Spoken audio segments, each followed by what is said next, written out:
بسم اللہ الرحمن الرحیم۔ شروع اللہ کے نام سے جو بڑا مہربان اور نہایت رحم کرنے والا ہے۔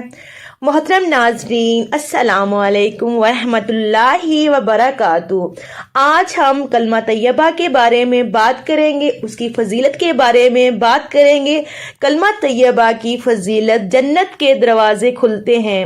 حضرت صلی اللہ علیہ وآلہ وسلم نے فرمایا، جو شخص اچھی طرح سے وضو کرے اور آسمان کی طرف دیکھ کر کلمہ پڑھے، اس کے لیے جنت کے دروازے کھول دیے جاتے ہیں۔ سبحان اللہ۔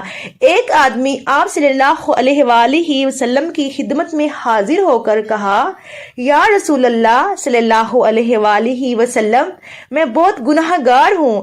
آپ صلی اللہ علیہ وآلہ وسلم نے فرمایا، تیرے گناہ زیادہ ہیں یا بارش کے قطرے؟ کہا، میرے گناہ۔ آپ صلی اللہ علیہ وآلہ وسلم نے فرمایا، تیرے گناہ زیادہ ہیں یا اللہ کی رحمت؟ تو اس نے کہا، اللہ کی رحمت۔ آپ صلی اللہ علیہ وآلہ وسلم نے فرمایا، پڑھ لا الہ الا اللہ محمد رسول اللہ۔ جو کلمہ پڑھتا ہے اس کے تمام گناہ معاف کر دیے جاتے ہیں اور وہ بخشا جائے گا۔ ہر چیز کی ایک کنجی ہوتی ہے اور جنت کی کنجی کلمہ پڑھنا ہے۔ کلمہ پڑھنے سے جہنمی جنتی بن جاتا ہے۔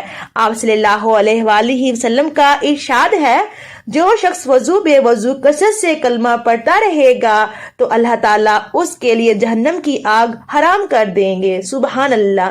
اللہ پاک ہم سب کو کلمہ طیبہ پڑھنے کی توفیق عطا فرمائے۔ آمین ثم آمین یا رب العالمین۔